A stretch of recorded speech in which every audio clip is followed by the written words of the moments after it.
Again, loud sound off the bat. Must feel good, Kenny, when you hit it like that and you can just watch it for a minute. No. Okay, let me just drop the bat and begin that home run trot. And that is way back above the first section in left field.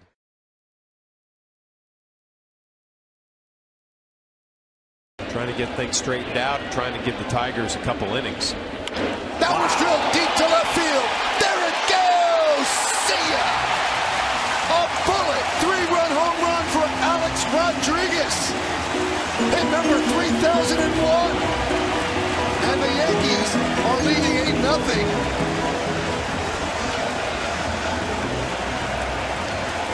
That was a laser. It was a rocket, no doubt about it. I mean, he was been pitched away a lot lately and been going with it for a ball in, got it, and just hammered it.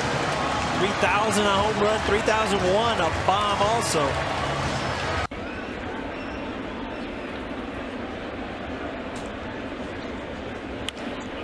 High fly ball, left center. There it goes. Wow. See ya. A bomb into left center field. Home run number 20 for Alex Rodriguez. A solo shot. Yankees lead 4-2. Tell you what, Flesh, that you don't see too many balls go the distance that did, and that was heading there off the bat. I mean, A-Rod knew the minute he struck that ball where it was going. Ball right down the middle of the plate. Boom. Off speed. Right off the barrel. You know what? When I see that swing in the leg kick, it's a whole lot simpler when he faces a guy who throws hard. You know, he doesn't try to do a whole lot. The swing is so short because the leg kick is a little abbreviated. It's that foot down early. That is just direct to the baseball and goes a long way. Coming into this game, Alex Rodriguez has never homered here at Target Field. And that statistic is going to change. Alex Rodriguez with a tremendous home run. The third deck in left field. And the Yankees are on the board. Wow. Not many go up in the third deck here at Target Field. Whatever it was he was looking for. Alex is taking a look. He's now homered into what? 32 different ballparks.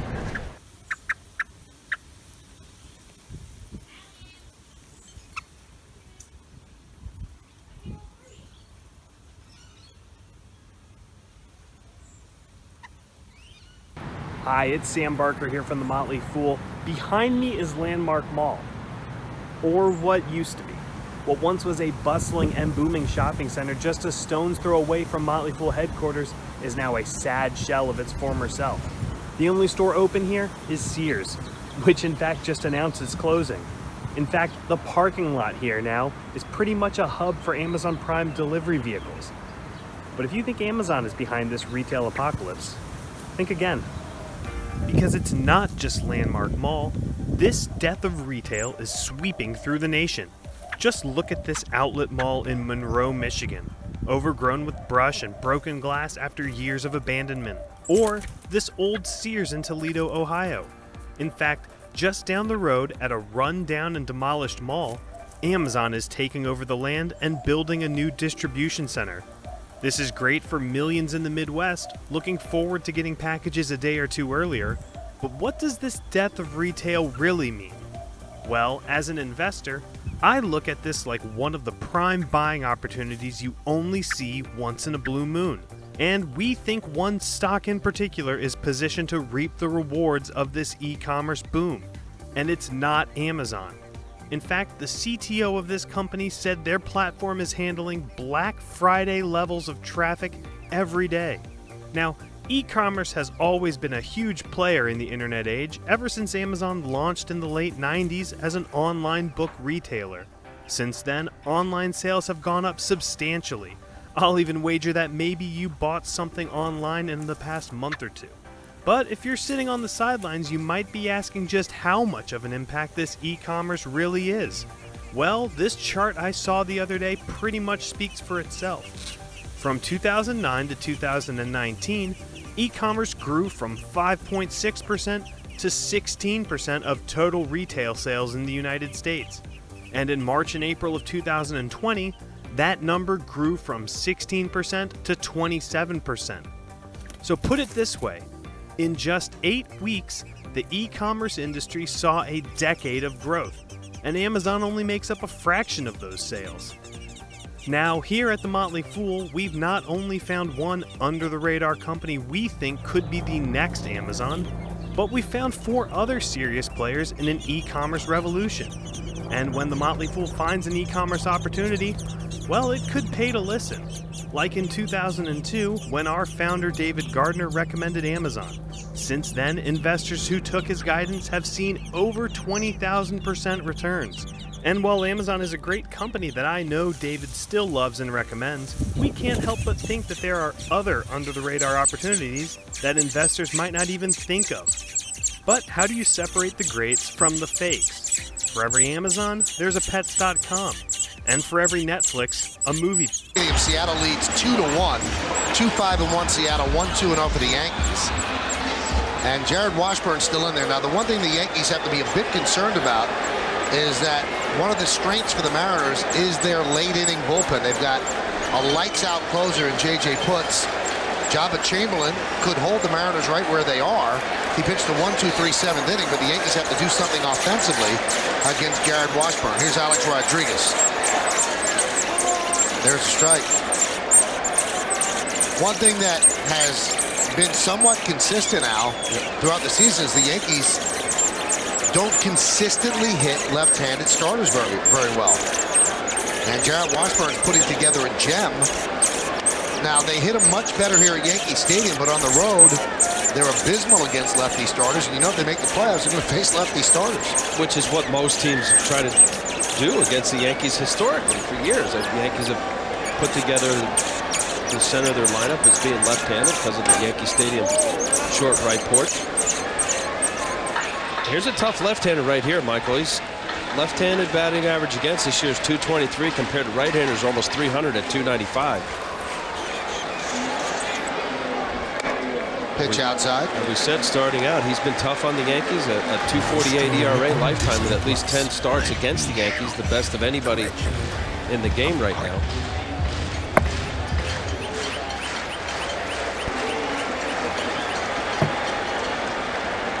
.88 pitches for Washburn, 56 strikes, pitch inside 3-2.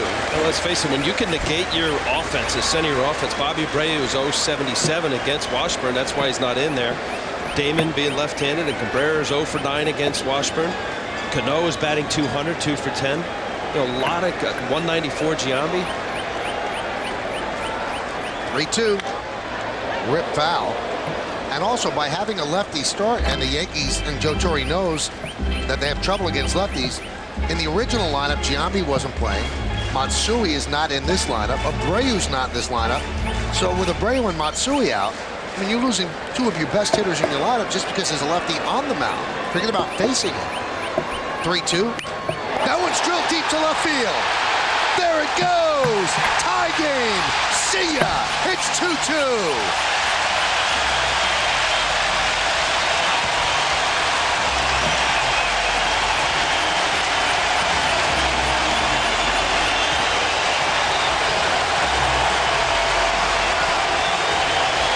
Significant home run in so many ways. His 47th of the year. His 511th of his career, which ties him with the legendary Mel Ott on the all-time list. And most importantly for the Yankees tonight, it ties the game.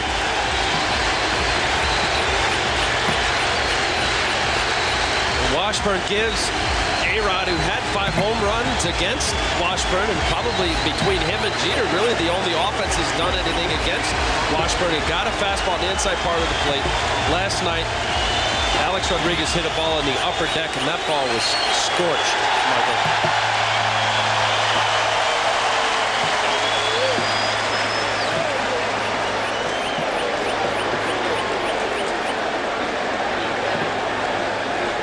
.47 home runs, and it's September 5th.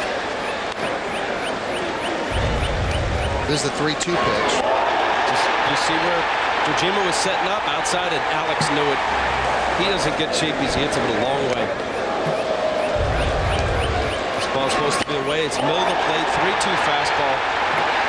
And the 91st pitch from Jared Washburn tying this ball game up.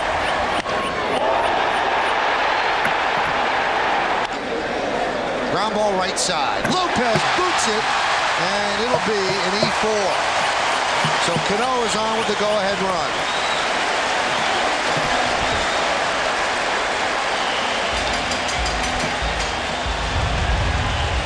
Lopez being better than that, strong up the middle. He just got a little careless, didn't get in front of it. That ball he had plenty of time because it wasn't hit hard to get in front of the ball and just casually went to it thinking he could field it to his left and didn't. Well, John McLaren has seen it up. He comes out to the mound. And he's got a very strong bullpen. And with Cano on and the powerful Shelley Duncan coming up, he's going to signal out to the bullpen. He's going to call on another left-hander. This one's going to be George Sherrill. That a very nice performance by Jared Washburn, but he walks off. He can't win, and he can't lose this game because the go-ahead run is his responsibility at first base. So George Sherrill jogs in, and that's a far cry from what Alex Rodriguez did. At 3:45 this afternoon, he limped out of Yankee Stadium, went to the hospital for an MRI, revealed a right ankle sprain and a bruise, and then he bruised the baseball to tie the game at 2. We'll be back.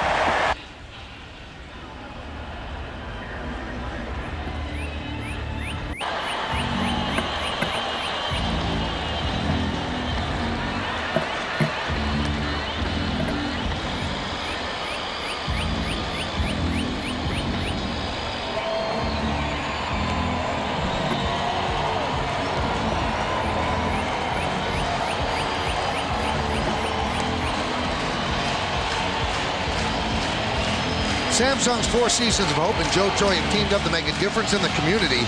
For every Yankees home run hit at home this year, Samsung will donate $1,000 to Joe Torre's Safe at Home Foundation to help end the cycle of domestic violence. You can join the team and support Samsung's Home Run for Kids by visiting fourseasonsofhope.com or joetorre.org, because a little hope can make a big difference. Jabba Chamberlain trying to cool down Alex Rodriguez. I don't think he should want to do that. He has been phenomenal all year. Big hit after big hit. George Sherrill deals to Shelley Duncan. Now the throw was to first, but Duncan showed bunt. Now I don't know if he was just trying to deke the Mariners, but when he thought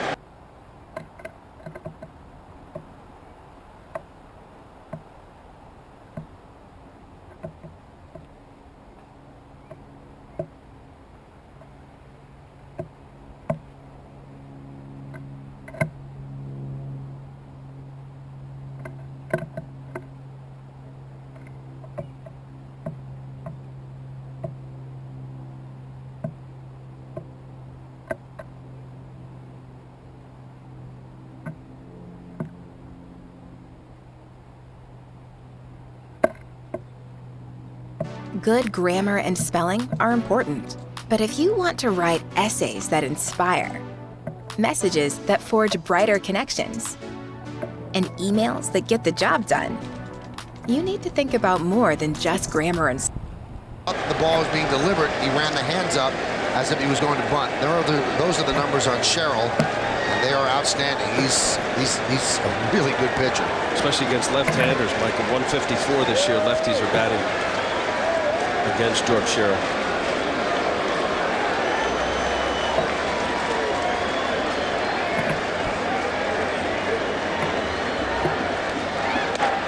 And he did look to bunt the pitch outside 1-0. Steps out to look down at Larry Bowa.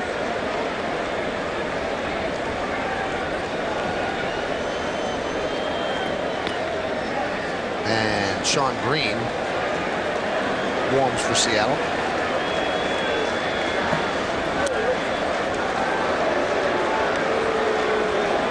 I don't think it's a dig, Michael. This is an opportunity, obviously, with Shelley Duncan and his home run ability. Last year, 32 home runs and double A's. Being asked to lay down a bunt here. And he lays down a good bunt. The sacrifice successful. You score at 1-4 as Cano is now in scoring position with the go-ahead run.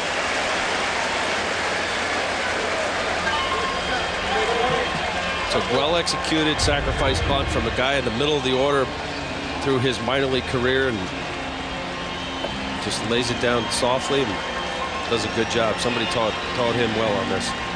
Now, it seems kind of simple, but you see a lot of guys, they just don't know how to bunt. Good bunt.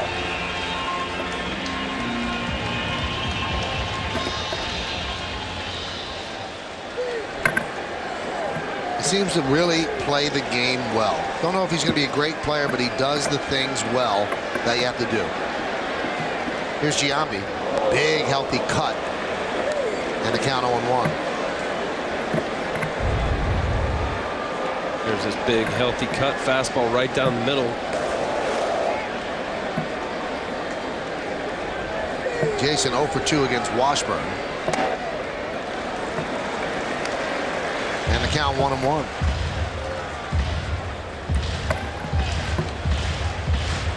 Sherrill lefty on lefty. He's got a big sweeping curveball to negate that. My left-handers only batting 154. He throws enough fastball. And Giambi not in sync now. He has 2 hits in his last 22 at-bats without driving in a run.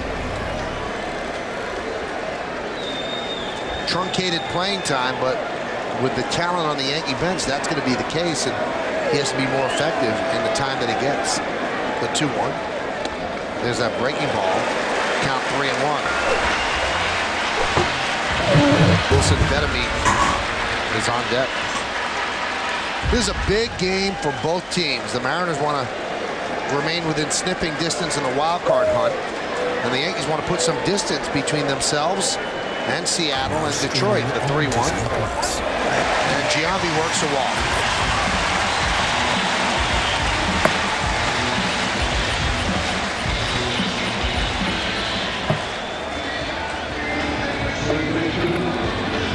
Coming into tonight, the Yankees led the Mariners by just 1 in the loss column, but 2 overall. Tigers 3.5 back. Blue Jays 6.5, and the Twins 8.5. Here's Betemit.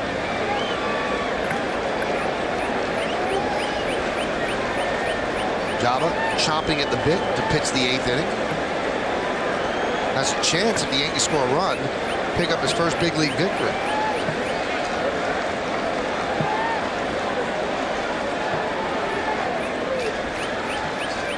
And the pitch to Betemit's inside 1-0.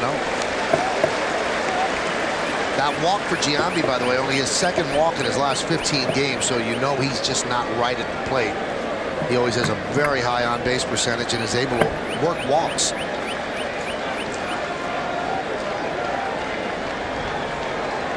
Cano is the go-ahead run at 2nd. Giambi's at 1st. Betemit at the plate. We're in the bottom of the 7th. There's a strike from Sherrill, the count 1-1. Sherrill, one of 5 left-handers in the bullpen for the Mariners, one of 11 relievers for the Mariners. They have used the opportunity to expand their roster to